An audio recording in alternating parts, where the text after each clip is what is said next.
దేవునికి మహిమ కలుగునుగాక. మీ అందరికీ శుభాభివందనాలు తెలియజేస్తూ ఉన్నామండి. దేవుని మహాకృపను బట్టి మరొక రోజు ఈ విధంగా దేవుని మాటలు వినటానికి దేవుడు మనకి సమయాన్ని అనుగ్రహించారు. మనం ఒకసారి బైబిల్ గ్రంథములో నుండి లూకాసు వార్త 16వ అధ్యాయము 20, 21 అలాగే 22, 23 వచనాలు పరిశీలన చేసినప్పుడు అక్కడ మనకు ఇద్దరు ధనవంతులు కనపడతారండి. వారిలో ఒక ధనవంతుడు పాతాళములో కేకలు వేస్తున్నటువంటి ధనవంతుడు. రెండో ధనవంతుడు ఎవరున్నారు అక్కడ అని ఒకవేళ ఆలోచన మీకు రావచ్చు. అతను ఎవరయ్యా అంటే అబ్రహాము గారు. భూమి మీద అబ్రహాం గారి గురించి 14వ అధ్యాయము ఆదికాండములో ఏముందంటే ఎండి బంగారములు కలిగి కదా, 13వ అధ్యాయంలో ఎండి బంగారములు కలిగి గొప్ప ధనవంతుడైన రాయబడిద్దండి. అంత మాత్రమే కాదు, 14:14లో అబ్రహాం గురించి ఏమి రాయబడిందంటే 318 మంది ఆయన దగ్గర పరిచర్య చేసేవాళ్ళు, పని చేసేవాళ్ళు ఉన్నట్లుగా రాయబడింది. ధనవంతుల కంటే ధనవంతుడుగా, గొప్ప ధనవంతుడుగా అబ్రహాం గారి గురించి రాయబడింది బైబిల్ గ్రంథంలో. అయితే ఈ ధనవంతుడి గురించి కూడా మనం లూకాసు వార్తలో చూస్తాం. ఈ ధనవంతుడు గొప్ప ధనవంతుడు కాదు కానీ ధనవంతుడే. మరి ఈ ధనవంతుడు ఎందుకు నరకములో పాతాళంలో కేకలు వేస్తున్నాడు?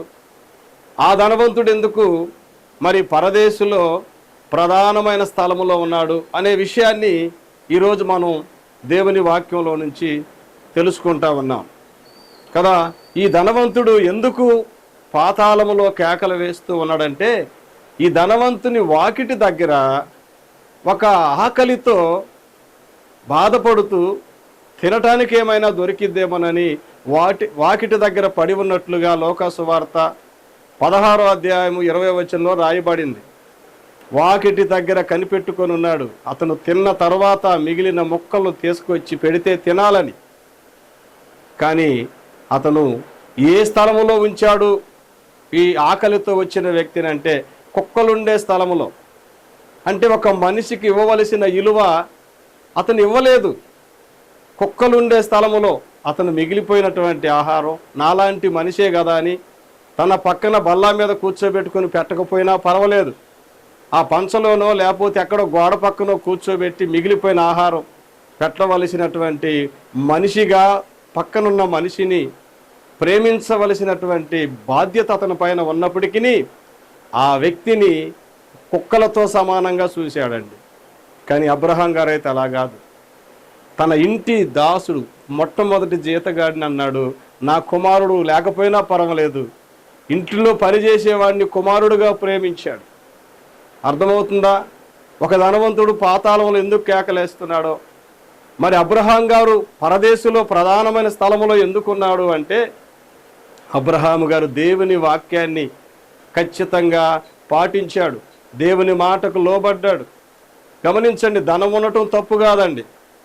ధనము కంటే కదా, మరి దేవుని కంటే ధనాన్ని ఎక్కువగా ప్రేమించటం తప్పు.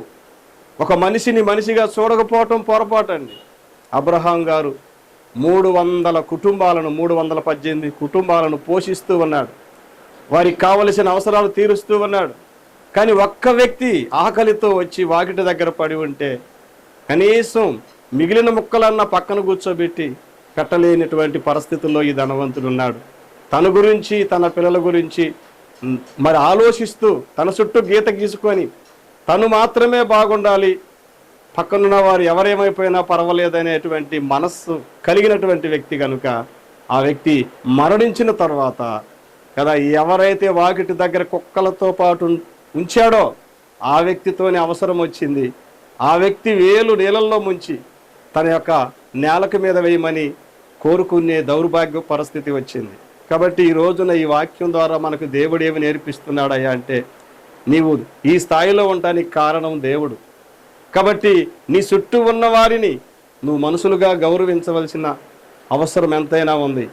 నీ ఎదుట ఉన్నవారు ఒకవేళ ఈరోజు ఏమి లేని వారిగా ఉండవచ్చు, చేతనైతే సహాయం చేయలేకపోతే కదా దేవునికి భయపడి జాగ్రత్తగా జీవించు. అలా చేయనప్పుడు ఈ పాతాళములో అల్లాడుతున్నటువంటి ధనవంతుడు వలె కదా నీ జీవితం ఒకవేళ ఉండబోతుందని ముందుగానే సరిచేసుకోవటం కోసం ఈ లోక సువార్తలో యేసుక్రీస్తు ప్రభువారు చెప్పాడు. కాబట్టి ఈ రోజున మనల్ని మనం పరీక్షించుకొని, ఇవన్నీ ఇచ్చింది దేవుడే. ఇంకొక మాట చెప్తున్నాను చివరిగా, అన్నీ ఇచ్చి దేవుడు నిన్ను పరీక్షిస్తాడు. కాబట్టి ఆ పరీక్షలో నువ్వు పాస్ అవ్వకపోతే అదిగో ఆ పాతాళంలో మండుతున్నటువంటి ధనవంతుడి వలె నీ జీవితం ముగిసిపోతా ఉంది. నేను చెప్తున్నాను, అబ్రహాము గారు భూమి మీద గొప్ప ధనవంతుడు, అనేక మందికి ఉపయోగపడ్డాడు. అంత మాత్రమే కాదు, పరదేశంలో ప్రధానమైన స్థలం, ఎవరైనా సరే అబ్రహాము రొమ్మున ఆనుకోవటానికి కావలసిన ప్రాముఖ్యమైన ప్లేసుగా ఉన్నాడు. అటువంటి ఆశీర్వాదకరమైన జీవితం మనందరం కలిగి ఉండాలని, భూమి మీద ఉన్నప్పుడే ఇతరులకు మనం సహాయం చేయడానికి అవకాశం ఉంటుందండి. ఆ తర్వాత సహాయం చేయడానికి అవకాశం ఉండదు. ఇది దేవుడు మనకిచ్చిన విలువైనటువంటి జీవితం.